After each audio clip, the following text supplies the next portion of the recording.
नमस्कार, जय हिंद, राधे राधे साथियों। स्वागत है आपका अपने YouTube चैनल आगाज क्लासेस पर। मैं रतन कृष्ण लवानिया आपके सामने फिर से हाजिर हूँ इतिहास की कड़ी में। आशा करता हूँ कि सभी स्वस्थ और तंदुरुस्त होंगे और फिर वही कि लगे होंगे अपने लक्ष्य की प्राप्ति के लिए भरपूर मेहनत में। तो 2 दिन बाद मिल रहा हूँ, उसके लिए थोड़ी क्षमा प्रार्थी हूँ। सैटरडे वाले दिन तो मैंने आपके साथ वो डाला ही था अपने चैनल पर शॉर्ट्स वीडियो। सभी साथी सब पूरी टीम ने मैच देखा इंडिया पाकिस्तान का और भारत की विजय की बहुत बहुत शुभकामनाएं। आशा करते हैं कि इस बार वर्ल्ड कप भारत ही उठाएगा और आशा क्या पूरा भरोसा भी है। तो साथियों, आज आप देख रहे होंगे कि आज नया टॉपिक था, तो इसी चक्कर में मैंने कहा चलो कोई बात नहीं। और संडे ऑफ रहता ही है टीम की वजह से, तो कोई दिक्कत नहीं है साथियों। अपना सही चल रहा है, सिलेबस कवर में है, हो जाएगा। 2 क्लासों में आप समझ लो मौर्य साम्राज्य में 2 में ही कवर कर दूंगा, 2 या लास्ट 3 बची पहुंचेंगी। तो फिर मौर्योत्तर कर लेंगे। मौर्योत्तर में भी आप देखोगे सातवाहन काल ये सब आएगा, सातवाहन वंश और आ जाएंगे सुंग वंश, ये सब आएंगे तो वो हो जाएगा, कोई दिक्कत नहीं साथी उसमें। तो आज की क्लास को प्रारंभ करते हैं। और मौर्य साम्राज्य से आपको दिख ही रहा होगा कि प्राचीन भारत में मौर्य साम्राज्य में वही चंद्रगुप्त मौर्य, चाणक्य, कौटिल्यकार, शासनिक, खनिज का सब पे चर्चा होगी साथियों, सब पे विस्तार से चर्चा होगी। भरपूर समझा के आपके दिमाग में एक स्ट्रक्चर बना के, खाका बना के, उस तरीके से आपके दिमाग में बिठा दूंगा कि आपको एक भी प्रश्न मौर्य मतलब प्राचीन भारत का क्या इतिहास का आपका एक भी प्रश्न गलत नहीं होगा साथियों। देखते ही आप सीधे टिक मारोगे, क्लिक ये वाला प्रश्न ये तो सर ने करवाया था, तुरंत इसका तो आंसर ये है, तुरंत करके। प्राचीन भारत तो आज की क्लास स्टार्ट कर। मैं सोच रहा हूँ साथियों एक टॉपिक, हाँ अभी मुझे ध्यान आया, एक टॉपिक और रह गया साथियों। जो प्राचीन भारत पर विदेशियों का आक्रमण हुआ था, वो एक छोटा सा टॉपिक है, 5 या 10 मिनट का। तो मैं मतलब लग रहा है कि वैसे प्रश्न एक दो प्रश्न पूछे गए, उससे सिकंदर से पूछ लेता है कि सिकंदर कौन था, कि फिलिप द्वितीय का पुत्र था, अरस्तु का शिष्य था, और कहाँ से आया था, कि वो हिंदकुश पर्वत की उससे आया था, हिंदकुश पर्वत की तलहटी से या उस दर्रे से आया था। तो ये सब एक, और पोरस का पूछ लेता कभी कभी, बितस्ता या हैडिस क्लीज करके, बितस्ता या झेलम का युद्ध जिसे बोला जाता है, राजा पोरस और उसके बीच में लड़ा गया था सिकंदर के में। तो ये एक छोटा सा टॉपिक है 5-10 मिनट का, तो सोच रहा हूँ पहले इसी को करवा के उसके बाद ही फिर प्राचीन भारत की, आप कह सकते हो मौर्य साम्राज्य की पृष्ठभूमि। वैसे तो मौर्य साम्राज्य की पृष्ठभूमि साथियों आपको पता ही है।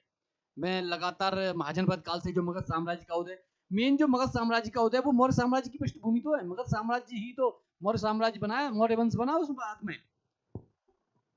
क्योंकि मगध का जो मगध में जो नंद वंश था, उसका अंतिम शासक घनानंद था। उसकी हत्या कर कर अपने गुरु चाणक्य आप कह सकते हो, फिर बाद में मंत्री भी बने, उनकी मदद से चंद्रगुप्त मौर्य ने उसकी हत्या की और मौर्य साम्राज्य की स्थापना करता है। तो वो जो मगध की पृष्ठभूमि या मगध साम्राज्य को देखे जो कारण थी, या मगध महाजनपद था, पहले जन था, जन मिलकर जनपद बने, जनपद मिलकर महाजनपद बने, फिर महाजनपद की मगध की मैंने विस्तार से आपको समझाया ही है। सॉरी सॉरी वो मैंने आपको विस्तार से समझाया साथियों कि क्या पृष्ठभूमि रही, क्या भौगोलिक अवस्थितियां रही।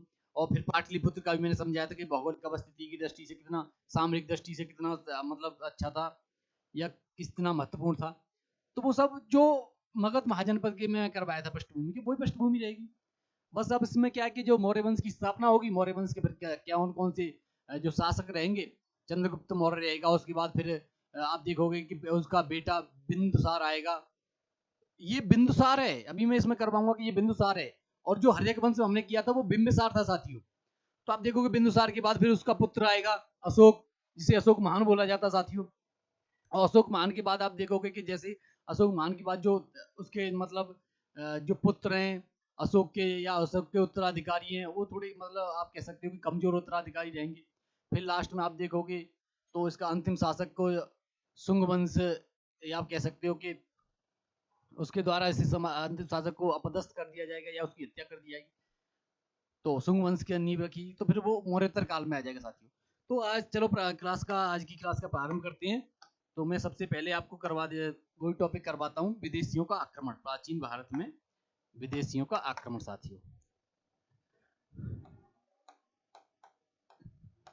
क्योंकि ये छोटा सा टॉपिक है, कभी कभी इससे प्रश्न पूछ लेता साथियों। प्राचीन भारत में विदेशियों का आक्रमण, विदेशियों का आक्रमण। और अगर विदेशियों के आक्रमण की जैसी चर्चा होगी तो साथियों आप को मैं बता दूं कि दो आक्रमणों की चर्चा होती है। सबसे पहले हकमनी वंश की होती है, हकमनी वंश बोल सकते हो उसे, या ईरानी वंश बोल सकते हो, या फिर पूरा अगर सीधे सीधे बोलो तो हकमनी ईरानी वंश। और दूसरा आप कह सकते हो यूनानी या इंडो, जैसे यूनानी बोल सकते हो, यूनानी आक्रमण। तो पहला जो विदेशियों का आक्रमण हुआ वो हकमनी वंश, हकमनी या ईरानी, ईरानी आक्रमण, ईरानी आक्रमण। और दूसरा आप कह सकते हो कि यूनानी आक्रमण, यूनानी आक्रमण, यूनानी आक्रमण। और अगर जैसे सिनॉप्सिस में आपको साथियों समझाऊं तो हकमनी आक्रमण में आपके सामने आ जाएगा, आप देखोगे कि साइरस द्वितीय आ जाएगा, उसके बाद दारा आ जाएगा, दारा प्रथम, दारा प्रथम के बाद का बेटा आ जाएगा जरक्सीज करके है, जरक्सीज। तो अभी और यूनानी आक्रमण में साथियों आप देखोगे कि यूनानी आक्रमण एक शासक की चर्चा, एक आक्रमणकारी की चर्चा होती है जिसे सिकंदर बोला जाता है। तो आप सीधे सीधे यहाँ पे कह सकते हो कि साइरस तृतीय, साइरस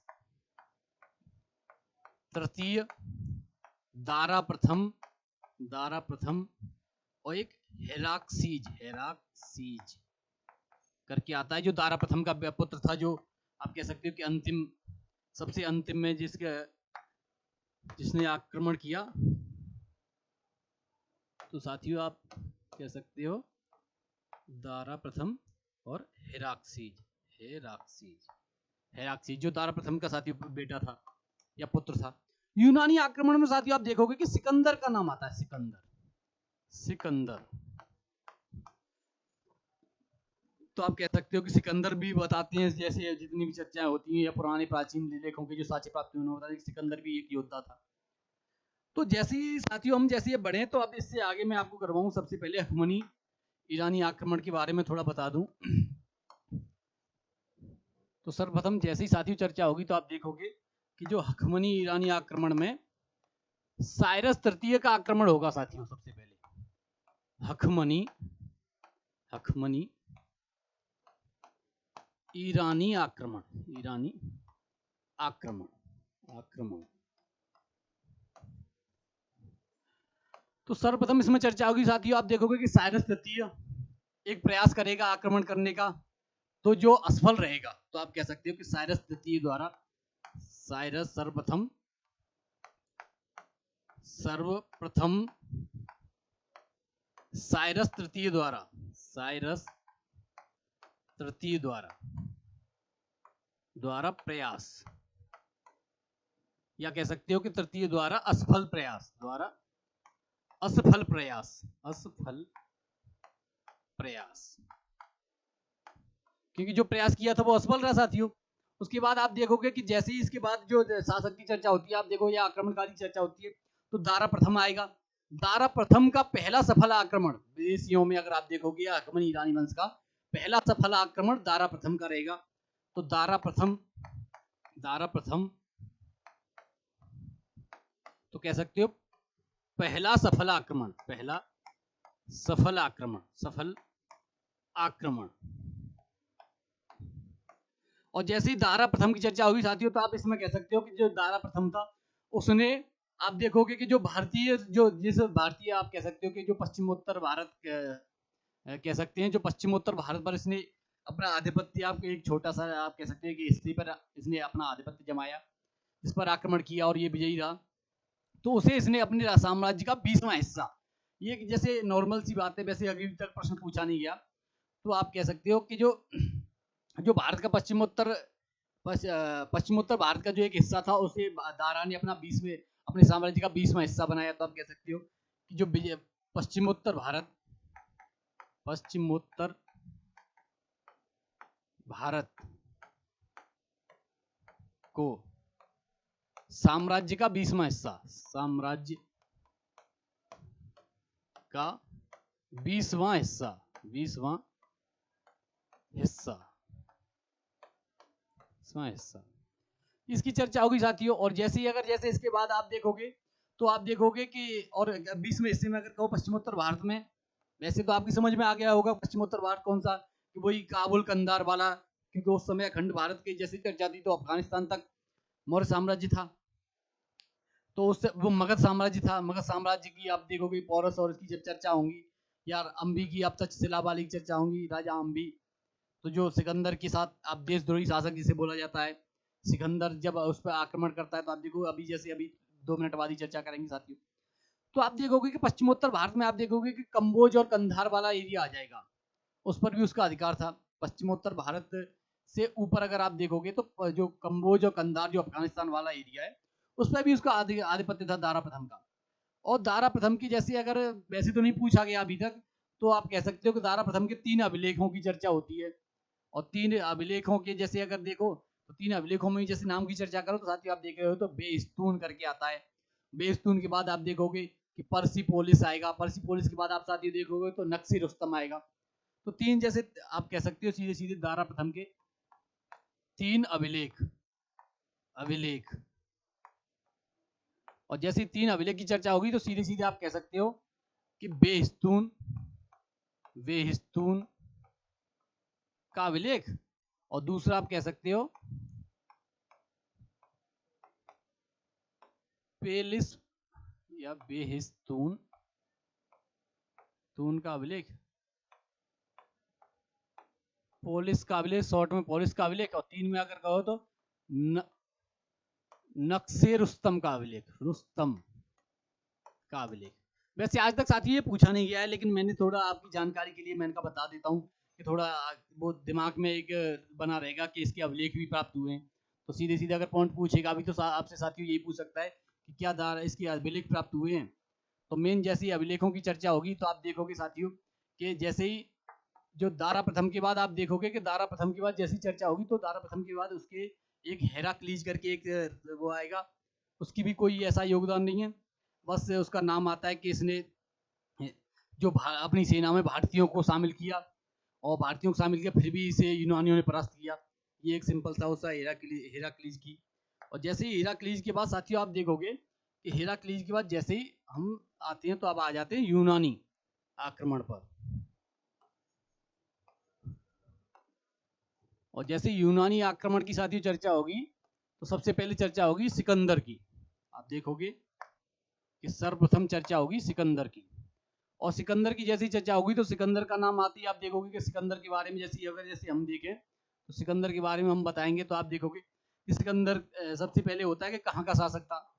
तो आप कह सकते हो कि आप कह सकते हो अफगानिस्तान में, अगर आप और जैसे और अंदर जैसे हम जाएं तो आप देखोगे कि कुस्तुनतुनिया नामक एक जगह है। तो आप सबसे पहले यूनानी आक्रमण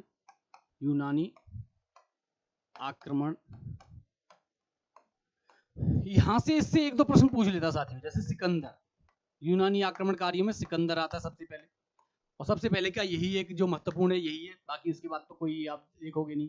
फिर तो आप देखोगे उसे भी जैसे सेल्यूकस निकेटर आएगा, उसका मेगस्तर उसे चंद्रगुप्त मौर्य हरा देगा, तो उसमें कोई दिक्कत वो नहीं है। यहाँ से जैसे सिकंदर की चर्चा होती साथियों तो आप देखोगे कस्तुनतुनिया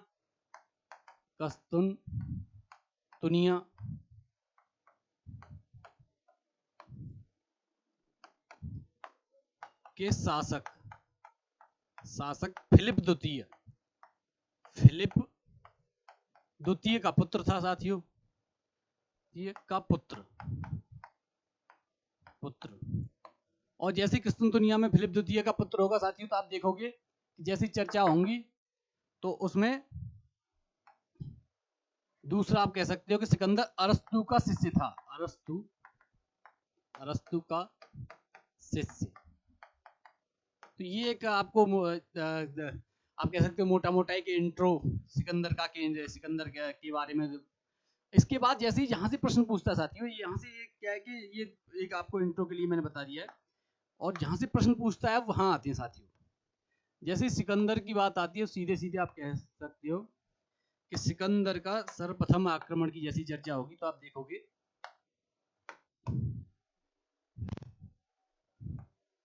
सिकंदर की जब आक्रमण करेगा तो सबसे पहले जैसे ही आक्रमण करेगा तो आप देखोगे कि एक उसकी चर्चा होती है, आप देखोगे उसकी राज्य है, जिसमें पुरुषों पर जब आक्रमण होता है तो पुरुष आप कह सकते हो कि पुरुषों की हत्या हो जाती है। उसके बाद फिर उस वहाँ की महिलाएं अस्त्र आप कह सकते हो कि युद्ध में भाग लेती हैं या अस्त्र उठाती हैं। और जब महिलाएं अस्त्र उठाती हैं तो आप देखोगे कि उन महिलाओं तक को सिकंदर पूरे आप कह सकते हो कि पूरे राज्य की महिलाओं को मौत के घाट उतरवा देता है। तो इससे आप अंदाजा लगा सकते हो कि महिला भी योद्धा रही होंगी उस समय, महिला भी पूरी भरपूर योद्धा रही होंगी। उससे जैसे ही साथियों चर्चा होती है तो आप देखोगे, जैसी चर्चा हुई तो आप देखोगे साथियों कि इससे आगे ही फिर जो झेलम और राबी के बीच में जो राज्य है उसका एक शासक की चर्चा होती है साथियों की, पोरस की, जिसे आप कह सकते हो कि एक हेराक्लीज का युद्ध, हेराक्लीज का युद्ध, हेराक्लीज का युद्ध होगा। हेराक्लीज के युद्ध के बाद जैसी साथी चर्चा होगी, हेराक्लीज के युद्ध के बाद जैसी साथी चर्चा होगी, हेराक्लीज को आप, हाँ एक और बता दूं साथियों कि हेराक्लीज के बाद जैसे आप जैसी को हेराक्लीज को आप कह सकते हो कि वितस्ता का युद्ध, वितस्ता, या कह सकते हो झेलम का युद्ध, झेलम का युद्ध, झेलम का युद्ध भी बोला जाता है। तो हेराक्लीज का युद्ध, वितस्ता का युद्ध या झेलम का युद्ध, ये तीनों राजा पोरस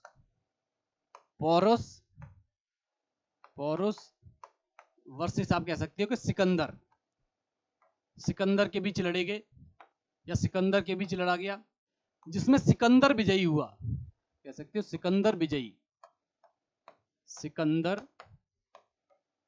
विजयी हुआ, सिकंदर विजयी हुआ। लेकिन सिकंदर आप देखोगे साथियों कि सिकंदर राजा पोरस के, आप राजा पोरस के युद्ध कौशल या उसके आप कह सकते हो कि साहस से इस तरीके से प्रभावित होता है कि वो उसे अपना राज्य जीतने के बाद भी, विजय प्राप्त करने के बाद में पोरस का राज्य उसे वापस कर देता है।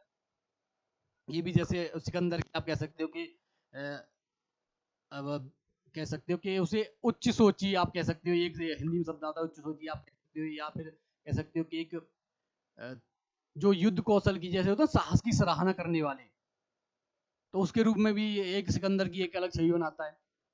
जैसे ही हम सिकंदर की चर्चा करते हैं तो उसके बाद एक जहां से प्रश्न उठाता है, एक तो पोरस हेराक्लीज वाली युद्ध से उठाता है साथियों, उसके बाद ही जैसे ही हम कहें तो एक उठाता है कि सिकंदर ने किन किन नगरों की, कह सकते हो किन किन नगरों की स्थापना की या कौन कौन से नगर बसाए। जैसे ही साथियों इसकी चर्चा होती है तो आप देखोगे कि सिकंदर के द्वारा जो नगर बसाए गए उनमें दो नाम आते हैं साथियों मोस्टली, जैसे जहां से पूछा जाता है, एक बुकाफेला आता है और एक निकैया करके आता है। तो आप देखोगे कि निकैया और बुकाफेला की जैसी चर्चा होगी तो आप देखोगे मेन तो जो बुकाफेला है वो तो अपने घोड़े की याद में बसाएगा, और जैसे ही घोड़े की याद में बसाएगा तो आप देखोगे घोड़े की याद के बाद एक जो निकैया वो विजय के अपने उपलक्ष्य में जीत और नगर बसाता है। यहाँ से क्या है साथियों, प्रश्न पूछ लेता है, इनके नाम जैसे होते हैं तो आप देखोगे कि प्रश्न पूछेगा, प्रश्न पूछ लेता है, और प्रश्न पूछ लेता है तो फिर गलत हो जाती है, और जब जब याद ही नहीं होगा तो कहाँ से आप कर लोगे। तो आप देखोगे कि जैसे निकैया तो विजय के उपलक्ष्य में होगा, तो सबसे पहले जैसे पहला निकैया, निकैया कह सकते हो कि विजय के उपलक्ष्य में, विजय के उपलक्ष्य में, उपलक्ष्य में।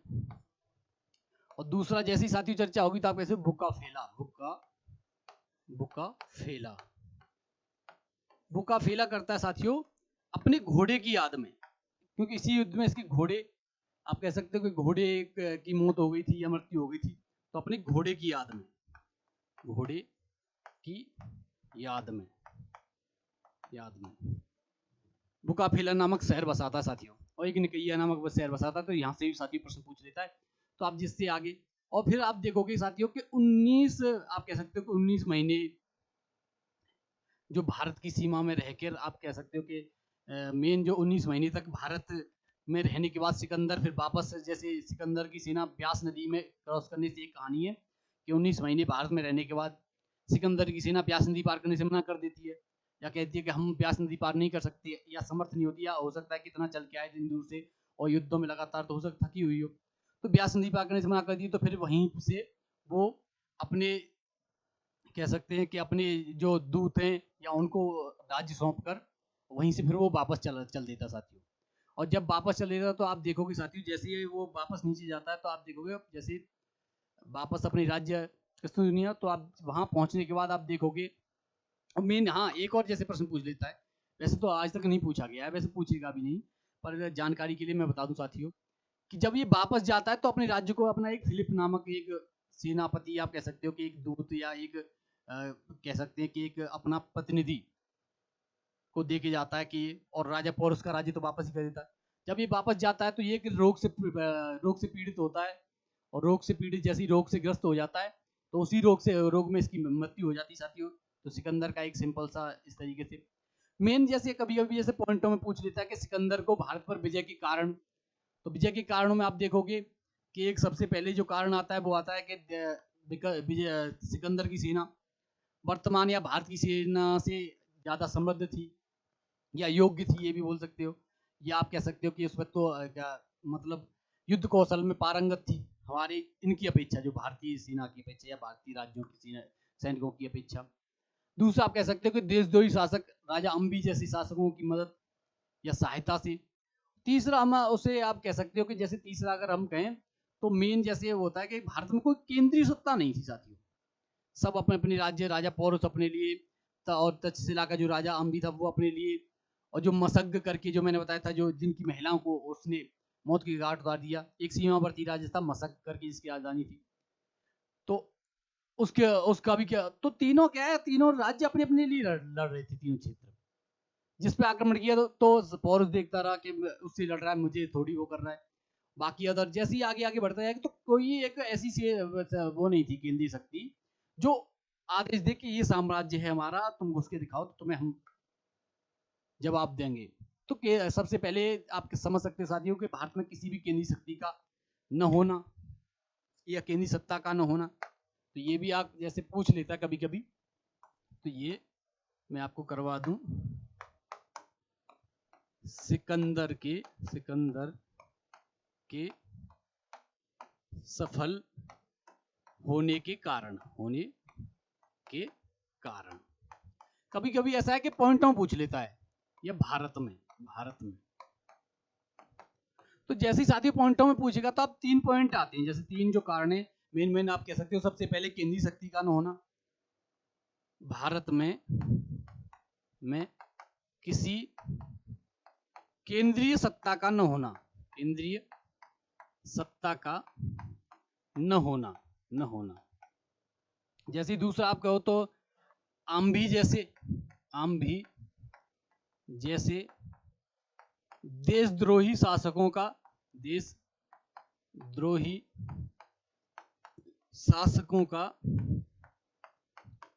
सहयोग। तीसरा साथियों अगर हम देना चाहें तो कह सकते हो कि उसकी सेना हमारी सेना से बेहतर थी, या उसकी सेना बेहतर थी, या उसकी सेना योग्य थी, या युद्ध कौशल में पारंगत थी। तो उसकी सेना बेहतर थी, उसकी सेना, ये सिंपल सा लिख सकते हो, सेना बेहतर थी। तो ये आपके दिमाग में एक स्ट्रक्चर बन गया होगा, एक खाका बन गया होगा साथियों कि किस तरीके से अगर विदेशियों के आक्रमण से साथियों अगर प्रश्न पूछे जाएं तो किस तरीके से प्रश्न पूछे जाएंगे। जैसे ही हम साथियों हम आगे बढ़ते हैं तो आप देखोगे जैसे ही हम आगे बढ़े तो अब आ जाते हैं साथियों मौर्य साम्राज्य पर। तो यहां से मैं ये कर देता हूं, जैसे ही मौर्य साम्राज्य की चर्चा होगी साथियों, मौर्य साम्राज्य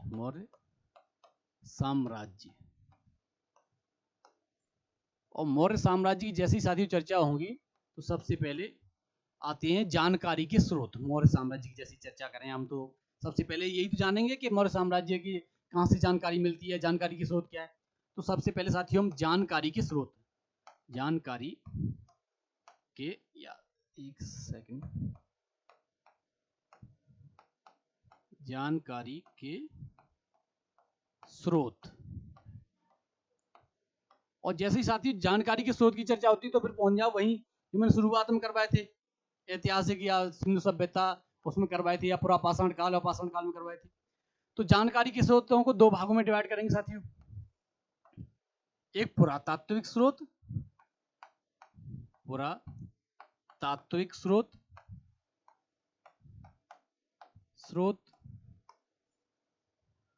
और एक साहित्यिक स्रोत।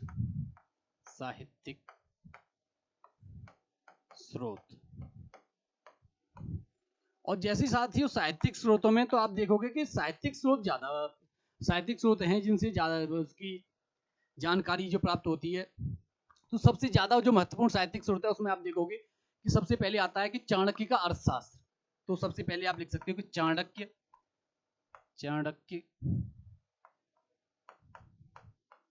चाणक्य का अर्थशास्त्र।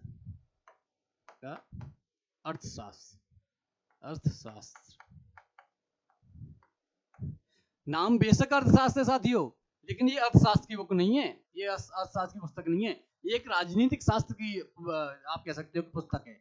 ये चाणक्य अर्थशास्त्र है, इसका नाम अर्थशास्त्र है। जैसे हम दूसरा कहेंगे तो आप कह सकते हो कि मेगस्थनीज की इंडिका।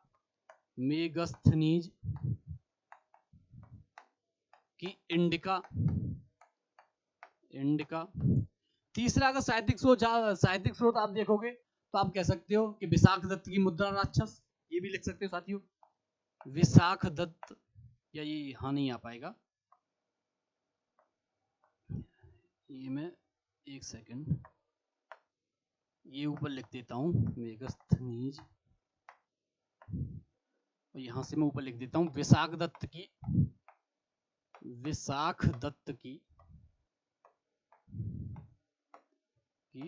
मुद्रा राक्षस।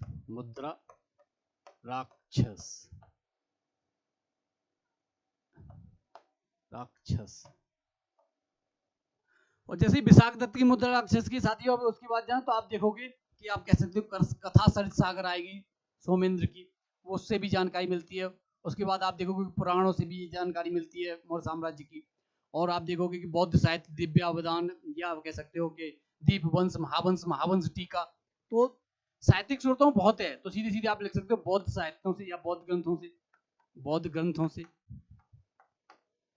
जैन ग्रंथों में भी इसकी जानकारी मिलती है साथियों, जैन ग्रंथों से, भगवती सूत्र और इनसे। तो अगर जैसे अभी मैं करवाऊंगा अलग अलग बौद्ध ग्रंथ और ये विस्तार से समझाऊंगा, बौद्ध ग्रंथों में आप देखोगे दीपवंश आ जाएगा, महावंश आ जाएगा, महावंश टीका आ जाएगा, और आप अलग अलग आप देखोगे तो निकाय भी आ जाएंगे इसी बौद्ध ग्रंथों में। और ये जैन ग्रंथों में आप देखोगे भगवती सूत्र और कल्प सूत्र, ये सब आ जाएंगे। तो जैसे ही हम चर्चा करेंगे साथियों, और विशाख दत्त जैसे मुद्रा राक्षस और सोमेंद्र की मैंने बताया था कथा सरित सागर, ये सब आ जाएंगे। और जैसे आपके जैसे मोटा मोटा आपको मैं जैसे एक खाका बनवा रहा हूँ अभी, जो सिनॉप्सिस में आपको करवाऊँ, बाकी मैंने पीपीटी में भी दे रखा है, ये आप बोर्ड पे भी करवाऊंगा साथियों। तो आप देखोगे कि पुरातात्विक स्रोतों में क्या आएंगे। पुरातात्विक स्रोतों में सबसे पहले आप कह सकते हो कि अशोक के अभिलेख बोल सकते हो सबसे पहले। या और जैसे प्राचीन काल से आप देखो तो आहत सिक्के तो होते हैं। और आप कह सकते हो कि उत्तरी काले पॉलिशदार मृदभांड, तो आप सीधे सीधे आहत सिक्के, या फिर ये मैं टॉपिक थोड़ा ये वाला एक अलग बना देता हूँ, ये साफ करके पूरा पुरातात्विक स्रोत, ये तो मैंने आपको करवाई दी, तो ये आपकी समझ में आ जाएगा। तो जैसे ही तो यहाँ पे मैं हेडिंग डलवा देता हूँ पुरातात्विक स्रोत।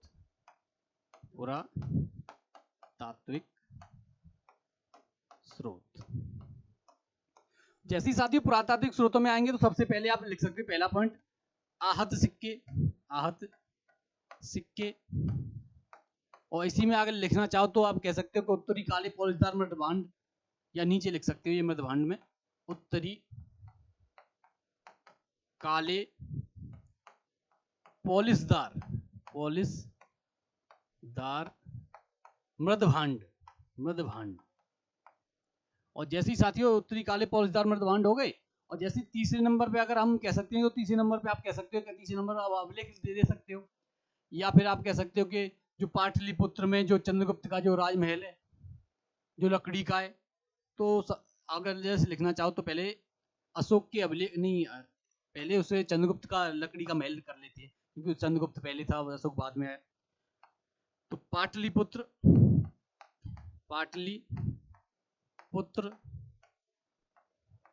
में चंद्रगुप्त मौर्य का लकड़ी का महल,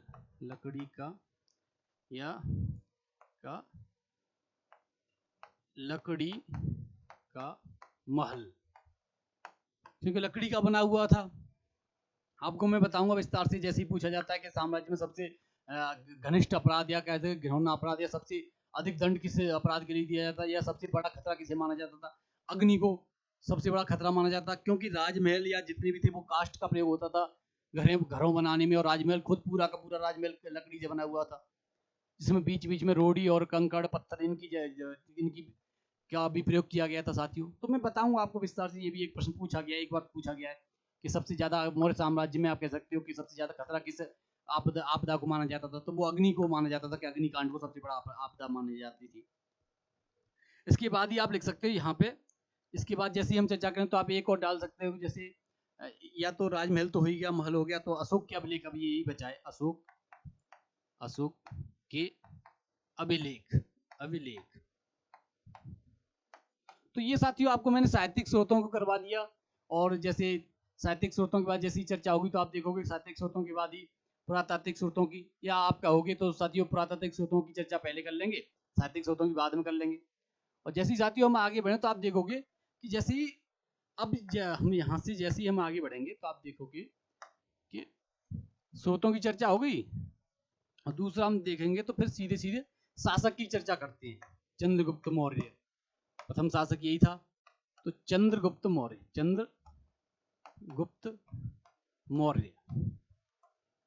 तो चंद्रगुप्त मौर्य में वही सब आ जाएगा कि चंद्रगुप्त मौर्य के गुरु का नाम तो चाणक्य था, और उसे अलग अलग आप देखोगे पुराण उसे अलग मानते हैं, और जो देव वंश आप कह सकते हो बौद्ध ग्रंथों से जैन ग्रंथ अलग तरीके से मानते हैं, उनका अलग अलग मत है। तो अब जैसे इसमें फैक्ट ही है थोड़े, जैसे आप जैसे करने हो इसमें समझाने की कॉन्सेप्ट है, तो पीपीटी पे आ जाते साथियों, हम जैसे पीपीटी पे आएंगे तो उसमें आपको और अच्छी तरीके से समझ में आएगा। तो प्राचीन भारत मौर्य साम्राज्य,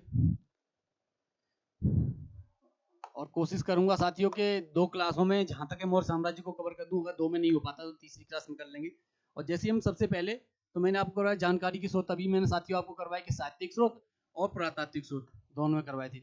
साहित्यिक स्रोत में साथियों आप देखोगे कौटिल्य का अर्थशास्त्र, मेगस्थनीज की इंडिका, और मेगस्थनीज की इंडिका के बाद आप देखोगे साथियों के विशाखदत्त की मुद्रा राक्षस मैंने कहा था, और धर्मशास्त्र पुराणों में भी मैंने बताया था, पुराणों में भी चर्चा की गई साथियों। और जैसे पुराणों से आगे बढ़ेंगे तो आप साथ ही देखोगे कि बौद्ध ग्रंथ में जातक कथाएं, दीपवंश, महावंश, दिव्यावदान मैंने आपको बताया था। और जैन, एक यहाँ पे पॉइंट नहीं लिखा, यहाँ पे एक डाल लो, जैन ग्रंथों में भी जैन ग्रंथ भी आगे मैं करवाऊंगा, जैन ग्रंथों में भी चर्चा मिलती साथियों, ये जानकारी मिल जैन ग्रंथों से प्राप्त होती है। इसके बाद आप देखोगे पुरातात्विक स्रोत, पुरातात्विक स्रोतों में मैंने आपको भी करवाया था कि आहत सिक्के, उत्तरी काले पॉलिश मृदभांड, या इन्हें एनबीपीडब्ल्यू भी बोला जाता है, नॉर्दर्न बियर प्रिंटेड आप कह सकते हो सीधे सीधे, नॉर्दर्न ब्लैक प्रिंटेड बियर। जैसे ही आप आगे चलोगे साथी तो मैंने अभी आपको करवाया था पाटलिपुत्र में चंद्रगुप्त मौर्य का लकड़ी का बना हुआ दरबार, या दरबार और आप कह सकते हो राजमहल, राजमहल भी लकड़ी का था, राजमहल, तो राजमहल भी साथियों आप लिख सकते हो कि राजमहल भी लकड़ी का था। और इसके बाद जैसे ही आप देखोगे पुरातात्विक स्रोतों में तो अशोक के अभिलेख आ जाएंगे। इससे आगे हम जैसे ही बढ़ेंगे तो आप साथियों देखोगे कि चंद्रगुप्त मौर्य की चर्चा होगी सबसे पहले, तो एक मिनट, चंद्रगुप्त मौर्य की चर्चा होगी, दूसरा जैसे ही हो जाएगा चंद्रगुप्त मौर्य की, तो इसने मैंने आपको शुरुआत में करवाया था, पृष्ठभूमि में भी आपको करवाया था कि इसने घनानंद को हराकर मौर्य साम्राज्य की नींव रखी। हराकर क्या, घनानंद की हत्या की थी साथियों, अपने गुरु चाणक्य के साथ मिलकर चंद्रगुप्त मौर्य ने घनानंद की हत्या कर मौर्य साम्राज्य की नींव रखी, जो 322 ईसा पूर्व में अपने गुरु चाणक्य की सहायता से जो साम्राज्य की मौर्य साम्राज्य की स्थापना की। उसके बाद ही आप देखोगे कि चाणक्य ही इसका महामंत्री भी इसका गुरु चाणक्य ही रहता है। और इसके बाद जब आप देखोगे कि जब चंद्रगुप्त मौर्य के बाद इसके बेटा आप कह सकते हो पुत्र बिंदुसार जब शासक बनता है तो तब भी इसका मंत्री चाणक्य ही रहता है। दूसरा आप देखोगे कि तो ब्यास एवं बंगाल की खाड़ी के बीच के क्षेत्र को जीतने के बाद चंद्रगुप्त मौर्य ने आंध्र प्रदेश, ये आंध्र प्रदेश है, ये आंध्र प्रदेश, कर्नाटक, महाराष्ट्र, गुजरात एवं अन्य क्षेत्रों, या आप कह सकते हो कि केंद्रों पर, क्षेत्रों कह लो या केंद्र कह लो, ये केंद्र है, केंद्रीय नहीं है, अन्य क्षेत्रों पर या केंद्रों पर आक्रमण कर उन्हें मौर्य साम्राज्य में मिलाया। तो आप कह सकते हो कि विस्तारवादी नीति थी, शुरुआत से जो भी उसे जब भी मौका मिला उसने विस्तार किया। इसके बाद जैसे ही हम साथियों देखोगे, इसीलिए ये भारत के एकीकरण के प्रथम प्रयास के रूप में जाना जाता है। इसी को आप कह सकते हो कि विस्तारवादी नीति, या इसने सभी को एकजुट किया, या सबसे बड़ा आप कह सकते हो साम्राज्य बनाया। मगध महाजनपद से आप देखो क्रमिक आपके सामने साथियों विकास दिख रहा है। तो आपको देखने को मिलेगा कि इसीलिए इसे प्रथम भारत के एकीकरण, इसलिए इसे भारत का एकीकरण का प्रथम प्रयास के रूप में जाना जाता है। ये वैसे बेसिकली साथियों सामर्थ्य ये नहीं पूछा गया है, लेकिन मैंने आपको समझाने के लिए कि बाई चांस अगर पूछ दे तो यहाँ तक हो सकता है कि पीसीएस में भी पूछ सकता है, आयोग में जैसे अभी उठा ले पॉइंट, तो जैसे पूछ लेता कि प्रथम भारत का प्रथम एकीकरण का या प्रथम प्रयास किसे माना गया है। तो ये चंद्रगुप्त मौर्य के द्वारा जो एकीकरण किया गया, जो विस्तार किया गया अपने साम्राज्य का, उसको एक कह सकते हो कि भारत के एकीकरण के प्रथम प्रयास के रूप में साथियों माना गया है। इससे आगे हम जैसे ही बढ़ते हैं तो आप देखोगे 305 ईसा पूर्व में चंद्रगुप्त मौर्य ने तत्कालीन यूनानी शासक सेल्यूकस निकेटर को हराया। साथियों आप देखोगे कि जब सेल्यूकस निकेटर को ये 305 ईसा पूर्व में साथियों हराएगा, तो उसके बाद जब हारने के बाद एक समझौता होगा। समझौता में आप देखोगे सेल्यूकस निकेटर की बेटी चेलन्ना का विवाह चंद्रगुप्त मौर्य से होगा। एक सेकंड में उसका नाम का अगर इसमें होगा, नाम की चर्चा होगी, वैसे चेलन्ना ही है, बाकी मैं अगर थोड़ा सा अगर वो होगी तो मैं बाद में देख के कल की क्लास में आपको करवा दूंगा सुधार। वैसे जहाँ तक मैं जान पा रहा हूँ कि मुझे हल्का सा कंफ्यूजन है, लेकिन चेलन्ना ही है। जैसे हम साथियों में आगे बढ़े तो आप देखोगे कि सेल्यूकस ने चंद्रगुप्त मौर्य के दरबार में मेगस्थनी नामक राजदूत भेजा, और एक राजदूत भेजेगा, अपनी बेटी का विवाह करेगा। और आप देखोगे कि 4 ऐसे जैसे हाथियां और वो जैसे दहेज की चर्चा होगी, तो आप देखोगे जैन स्रोतों से अपने जीवन के, यहाँ आप कह सकते हो कि यहाँ जैसे ही हो सकता है कि दहेज की चर्चा नहीं हुई पॉइंट में, तो आप देखोगे कि इसे 4 प्रांत भी देता है। 4 प्रांत के बाद आप देखोगे कि हाथियों के जैसे दी जाती है। उसके बाद आप घोड़े और युद्ध को, जब शादी होगी तो आप दहेज स्वरूप कह लो या उपहार स्वरूप कह लो, तो वो प्राप्त होते हैं। तो आप देखोगे इससे आगे जैसे ही हम साथियों बढ़े तो आप देखोगे जैन स्रोतों के अनुसार चंद्रगुप्त मौर्य ने अपने जीवन के अंतिम चरण में पुत्र के पक्ष में सिंहासन छोड़कर जैन धर्म की दीक्षा ली। तो अब जैन धर्म की दीक्षा किससे लेगा साथियों? अभी मैंने जैन धर्म में आपको करवाया था। जैन धर्म की दीक्षा ये भद्रबाहु से लेगा, और भद्रबाहु से जैन धर्म की दीक्षा लेने के बाद जैसे ही अकाल की समय आएगा तो भद्रबाहु के साथ ये भी दक्षिण में चला जाएगा, और दक्षिण में जाके ये आप देखोगे कि संलेखना या संथारा पद्धति से उपवास के द्वारा अपने प्राण त्यागेगा जैन मतानुसार, क्योंकि जैन धर्म का मतानुयायी था। उसके बाद जैसे ही आप देखो, तभी उसके बाद जैसे ही समरवेल गोला में जाकर, और समरवेल गोला में आप देखो कर्नाटक में जैसे महाबली की मूर्ति मैंने करवाई, जैन धर्म में विस्तार से साथियों आपको करवाया है कि महाबली की मूर्ति पे जो रुद्राभिषेक होता है, या हर 12 वर्ष के बाद जो दुग्ध अभिषेक, जिसे महामस्त का अभिषेक बोला जाता है, दूध से अभिषेक किया जाता है। इसके बाद देखो, हाँ ये है तो पॉइंट वही मैं कह रहा कि उसका दहेज वाला पॉइंट नहीं, सॉरी दहेज नहीं, आप उपहार मान सकते हो। सेल्यूकस निकेटर ने अपनी पुत्री कार्नेलिया, हाँ कार्नेलिया, चेलन्ना नहीं, सॉरी, वही मुझे लग रहा था कि थोड़ा चेंज हो सकता है, लेकिन फिर भी मुझे लगा कि तो इसमें दे रखा है, कोई बात नहीं।